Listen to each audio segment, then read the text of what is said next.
everybody. It's once again me, Leo, from Mindful Leo, and I hope everybody is doing splendidly today, and if not, you know, that's alright too. Today's video is going to be about a very important topic that we should all address, especially if we are aiming to lead a mindful life, and that topic is gratitude. And for that, I've brought this quote from my rip-off calendar. I don't know if you can read it, but it's definitely a very motivating quote, and it says, "Gratitude helps you see what is there instead of what isn't." So this video aims to show and demonstrate how we could all lead a more grateful life, how to shift our perspective from seeing negativity, struggle and worries, and reorient it a bit more towards gratitude, appreciation. So what we want here is a gratitude attitude. Catchy, right? I know. So we all lead very busy lives, especially in today's world, where we impose on our brain and bodies a processing of information that is almost inhumane. We jump from one thing to another while basically being on autopilot the whole time. In today's world, it would be very easy to get the impression that we have evolved or maybe even devolved from human beings to human doings or human thinkings, if you get my drift here. So just to make this very clear, being and doing and thinking are obviously no foes. Thinking about things and then executing on those thoughts has been vital for the existence and the development of us as human beings. Nonetheless, especially in today's world, it's very, very vital to think about the fact that we are also supposed to just be and appreciate things such as people, emotions and other things. So our thinking and the subsequent doing and executing on those thoughts, whatever that might entail, has the potential to become so much more powerful if it's based on a mindful life and a mindful way of being and the active recognition of things that we should be grateful for and things we can really appreciate in life. So here's the giant question, the big elephant in the room now. Why the hell is it so damn difficult to be grateful? So right from the get-go, being grateful is a practice, such as being mindful, such as meditation. It doesn't come to us automatically when we've been primed to basically worry about things, living in the future, having regrets of the past and stuff like that. Basically, our whole life and our day-to-day life is consumed by those struggles, worries, and obsessive thinking about things that are out of our control. So implementing gratitude into our lives is hard work.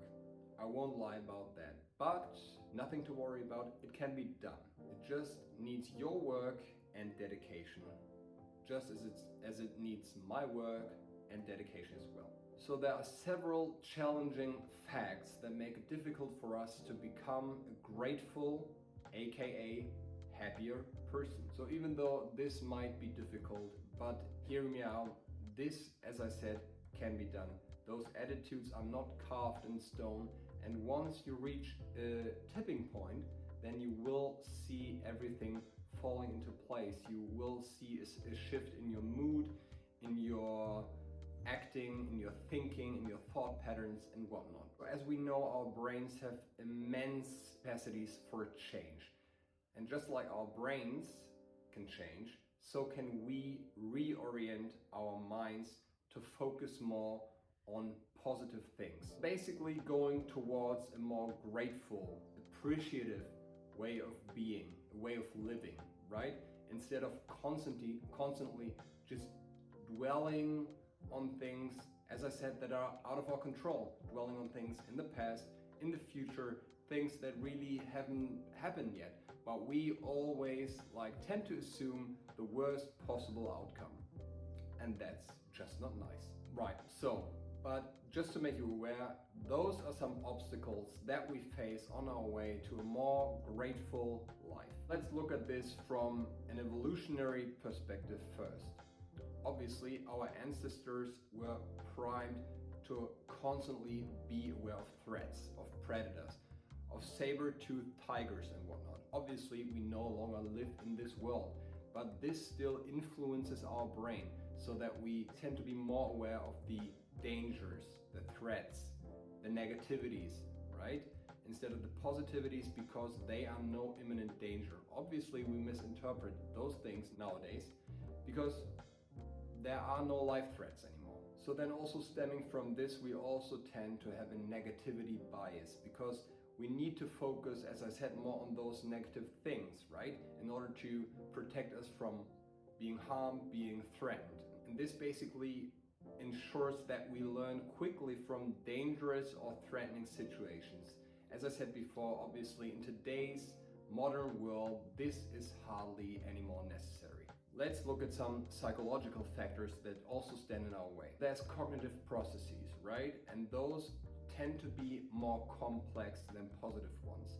And so in comparison, if you have positive things and negative things, those negative things, because they are more complex, tend to stand out for us.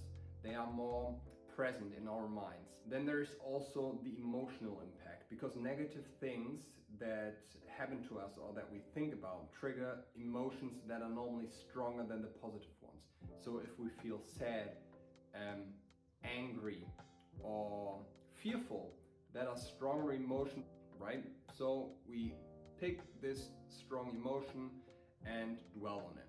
Also, a very important thing is the social context, because in today's society, if you just look at the media, at the news, at the things we see, it's constantly focused on the negativity of things, on negative events that are taking place.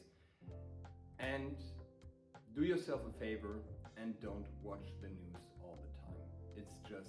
It doesn't do you any good. Then let's look at some cognitive biases of our brain. There's the confirmation bias, right? So if our attitude towards life in general has been one of a rather bleak, negative outlook, if we constantly focus on things that are happening in the future or like worrying about the past, then we look for certain things that confirm our pre-existing thought patterns. So if you had a job interview that didn't go well, and now you're worrying about your next job interview, obviously you will think, well, probably this is not going well.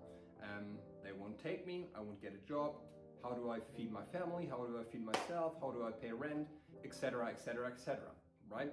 And it's our task now to basically break this thought pattern of constant negativity. So there's also rumination, where we think about those worst possible outcomes rather than on solutions, which is obviously not helpful at all. And this rumination is also linked to things like anxiety or depression, because your outlook on life just becomes gray. And well, life actually is supposed to be very colorful. So let's try and find those colors again and lead a happier life. And there's also some biological and physiological things that play a role here. For example, if we look at brain chemistry, neurotransmitters like serotonin and dopamine play a very paramount role in mood regulation. And if there is an imbalance of those neurotransmitters, that may lead to a more negative outlook on life and enhances this focus on negative things even more. So there's also the body's stress response that has the potential to make us more alert of negative things once again. So if your body feels constantly on edge, like if you're hypersensitive, like that is the case with IBS, I sure as hell know about that, then obviously if you feel tense in the body, then the body and the brain look for things that are possible threats even more, right? Because you feel threatened by this distress that is going on in your body as well, and obviously then you look for outer circumstances that enhance the stress even more. Right, so finally let's move away from the obstacles that we have and focus on solutions rather. There are, luckily, strategies to focus on more positive things instead of just negative ones, and to counteract simply this negative focus.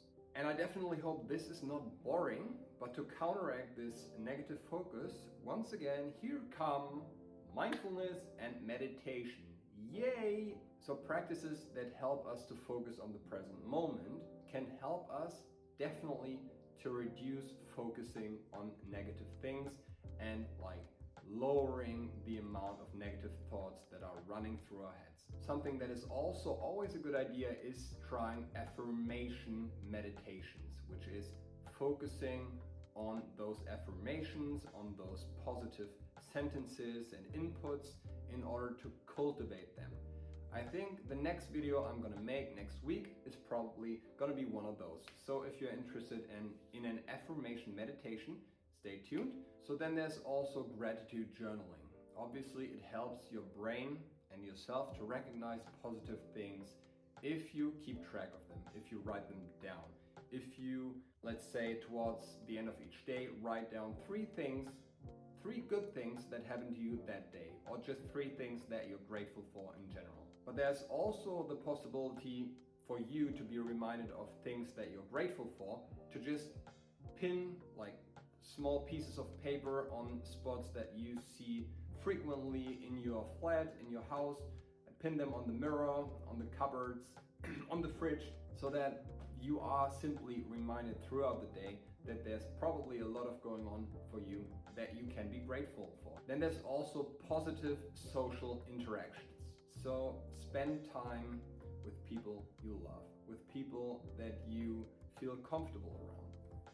Do things that you enjoy doing. Have deep talks with them.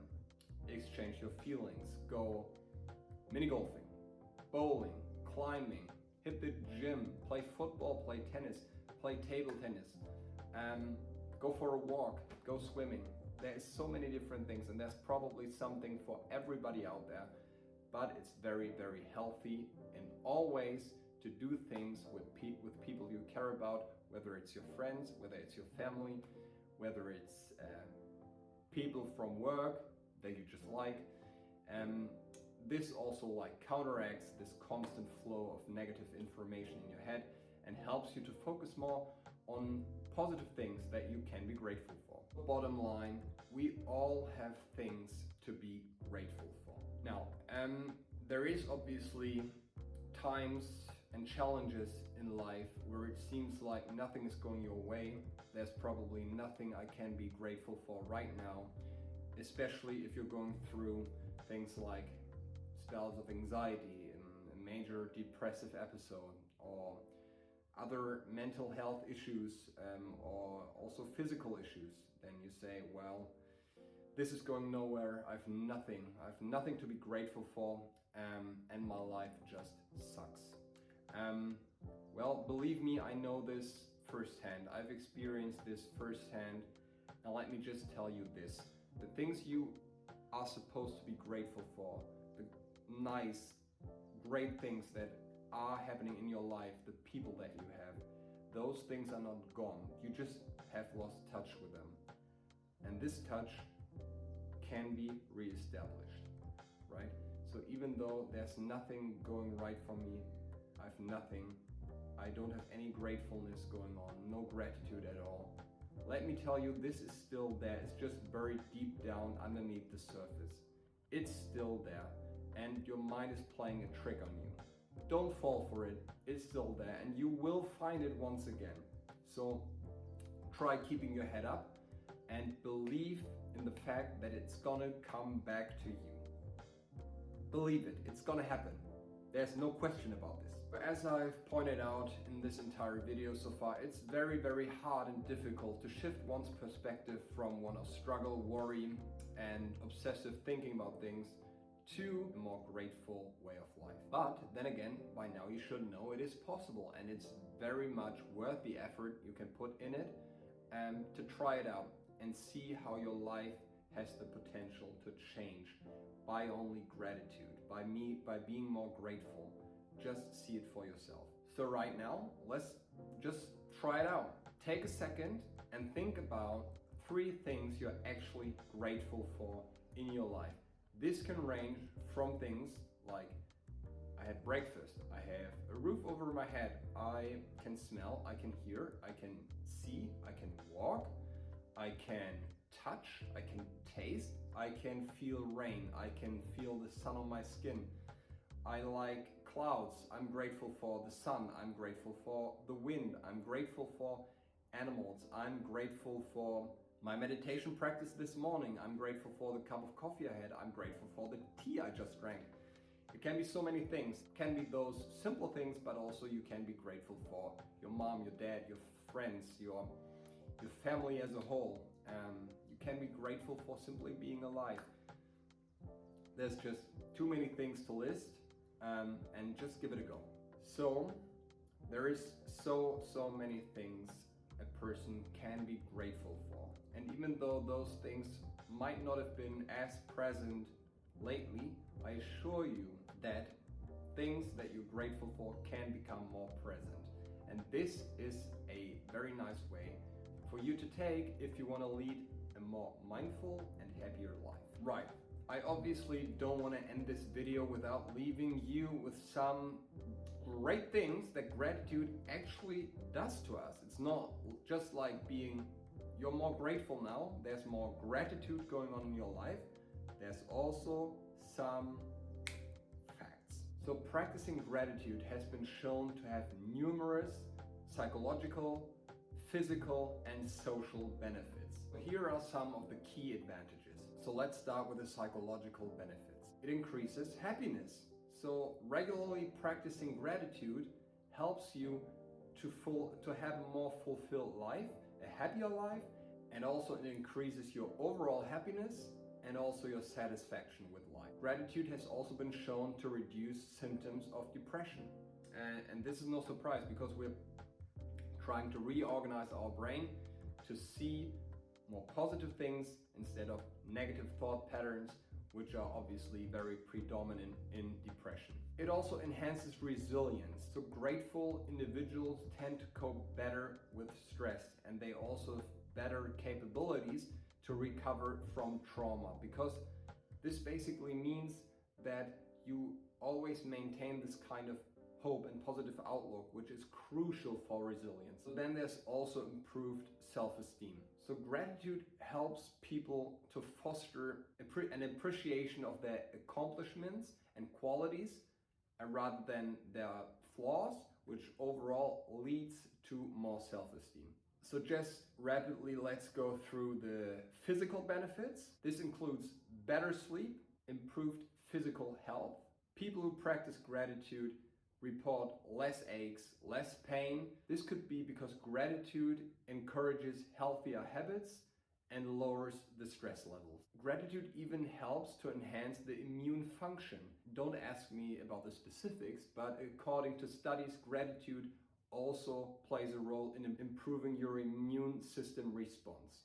And it also lowers blood pressure. So here are some social benefits as well. It strengthens relationships, it increases social support, it leads for you to have greater empathy and lower aggression, and it also has the potential to enhance social connections.